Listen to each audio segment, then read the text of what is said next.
Hello बच्चों, स्वागत है आपका मेरे यूट्यूब चैनल पे। आज हम डायरेक्टरेट ऑफ एजुकेशन की क्लास 7 की सब्जेक्ट सोशल साइंस की वर्कशीट 11 करेंगे। डेट है इस वर्कशीट की 27 अगस्त 2021। वर्कशीट को स्टार्ट करने से पहले आप सब बच्चे प्लीज़ मेरे चैनल ऋषभ कंप्यूटर क्लासेस को जरूर सब्सक्राइब कर दें बच्चों। तो देखते हैं हम आज की वर्कशीट। आज की वर्कशीट में हम पढ़ेंगे from garrison town to empire the expansion of the Delhi sultanate. तो दिल्ली सल्तनत के एक्सपेंशन के बारे में हम पढ़ेंगे।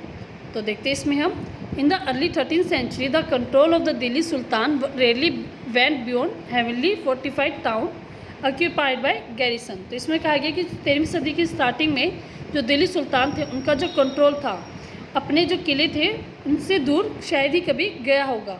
The sultan seldom control the hinterland of the city. तो जो सुल्तान थे वो जो शहरों के जो भीतरी क्षेत्र थे उन पर उनका कंट्रोल नहीं था एंड देयरफॉर इसी वजह से उन्हें व्यापार और ट्रिब्यूट और के लिए उन्हें या उनको जो सामान था उसके लिए उन्हें ट्रिब्यूट मतलब कर और लूटपाट पर ही डिपेंड होना पड़ता था। Controlling garrison town in distant Bengal and Sindh from Delhi was extremely difficult. और गैरिसन टाउन को बंगाल और सिंध जैसे दूर क्षेत्रों से कंट्रोल करना बहुत ही मुश्किल हो रहा था। क्यों हो रहा था? Rebellion, war, even bad weather could snap fragile communication route. तो क्यों हो रहा था? क्योंकि जो वहाँ पे वार थे, जो विद्रोह थे, उसकी वजह से जो उनकी नाजुक स्थिति थी वो और भी ख़राब हो जाती थी। Delhi authority was also challenge by Mongol इन्वेशन from Afghanistan. और जो दिल्ली की अथॉरिटी थी उनको अफगानिस्तान से जो मंगोल थे उनसे भी उनको लगातार धमकी मिल रही थी, जिसकी वजह से वो उनका कंट्रोल वहाँ पर नहीं हो पा रहा था। The sultan barely survive this challenge. और जो सुल्तान थे वो इन चैलेंजेस के अंदर सर्वाइव नहीं कर पा रहे थे। Delhi sultanate consolidation occur during the reason of Ghiyasuddin Balban. तो जो दिल्ली सल्तनत का जो स्टार्टिंग हुई थी, जो उनका स्थापन हुआ था गयासुद्दीन बलबन के शासनकाल में हुआ था and further expansion under Alauddin Khilji and Mohammad Tughlaq. और विस्तार अलाउद्दीन खिलजी और मोहम्मद तुगलक के शासनकाल में हुआ था। The expansion campaign were of 2 type. और जो उनका विस्तार था 2 टाइप के कैंपेन से हुआ था। फर्स्ट था इंटरनल फ्रंटियर एंड सेकेंड था बच्चों एक्सटर्नल फ्रंटियर। तो देखते हैं इसमें हम तो इंटरनल फ्रंटियर देखते हैं, फिर हम देखेंगे external frontier. The campaign along the internal frontier of the sultanate aimed at consolidating the hinterland of the garrison town.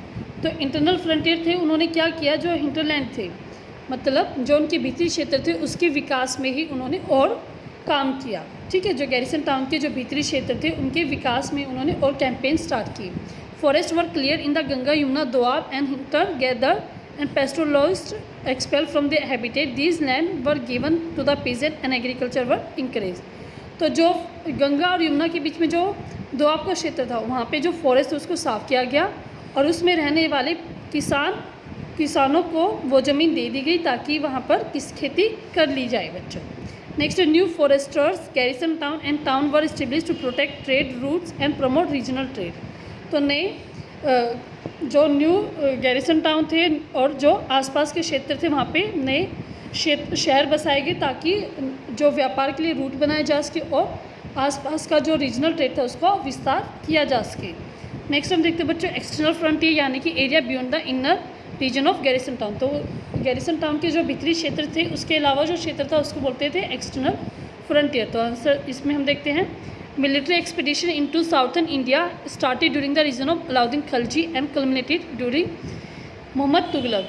तो अलाउद्दीन खिलजी के समय में साउथर्न इंडिया में नए नए अभियान स्टार्ट किए गए और मोहम्मद तुगलक के समय में वो अपने चरम सीमा पर पहुँच गए थे। In their campaign Sultan आर्मीज capture elephant horse and slave and carried away precious metal.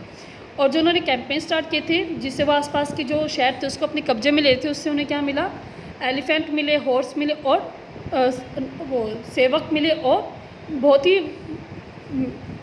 जो बहुत ही कीमती मेटल्स होती वो उनको मिली। By the end of the Muhammad Tughlaq reign the armies of the Delhi sultan had march across the large part of subcontinent. Muhammad Tughlaq के शासनकाल में उन्होंने एक बहुत बड़ा उपमहाद्वीप अपने राज्य में उन्होंने मिला लिया था। They had defeated rival armies and seize city. उन्होंने विरोधी आर्मीज को हरा दिया था और उनके शहर को अपने कब्जे में ले लिया था। The sultan collected tax from the peasantry and dispense justice in their रिव्स। जो सुल्तान थे उन्होंने वहाँ से अब टैक्स लेना, किसानों से टैक्स और टैक्स लेना, जो किसान थे उनसे अब उन्होंने कृषि के लिए टैक्स भी लेना स्टार्ट कर दिया ताकि उनकी अब एक्स्ट्रा इनकम होने लग जाए। अब हम देखते हैं जो यहाँ पे वर्कशीट में मुश्किल वर्ड्स आए थे उनके हम मीनिंग देखते हैं। हिंटरलैंड क्या होता है बच्चों? The land adjacent to a city or port that supply it with goods and services. तो शहर के बिल्कुल साथ में जो लैंड होती है जिससे उस शहर को गुड्स और सर्विस मिलती है उसको बोलते हैं हिंटरलैंड। गैरिसन टाउन क्या होता है? Fortified settlement with soldier. तो सोल्जर से रहने के लिए निवास स्थान उसको बोलते हैं गैरिसन टाउन। दोआब क्या होता है? जो दो रिवर के बीच का स्थान होता है जहाँ पर लैंड होती है उसको बोलते हैं दोआब। देखते हैं क्वेश्चन आंसर बच्चों इस वर्कशीट के। फर्स्ट क्वेश्चन है name the 2 garrison town distance from Delhi sultan. तो आंसर है इसका बच्चों कि आपको 2 गैरिसन टाउन के नाम बताने हैं। तो 2 गैरिसन टाउन हमने अभी पढ़ा था बच्चों पे, Bengal and Sindh. Question number 1 का आंसर है। सेकंड क्वेश्चन हम देखते हैं बच्चों, in whose region sultan reaches its farthest extent. तो किसके शासनकाल में जो था शासन बहुत अपनी चरम सीमा पर पहुंच गया था? तो इसका आंसर लिखेंगे Alauddin Khilji and Mohammad Tughlaq. Question number 2 का आंसर है बच्चों आपका। थर्ड क्वेश्चन है इस वर्कशीट का, what do you understand by the internal frontier and the external frontier of the sultanate. तो सुल्तानत के समय में जो इंटरनल और एक्सटर्नल फ्रंटियर थी उससे आपको क्या मतलब? आंसर देखते हैं इसका। आंसर लिखेंगे आप, internal frontier of the sultanate refers to the hinterland of the garrison town and external frontier of the other hand refers to the area beyond the hinterland.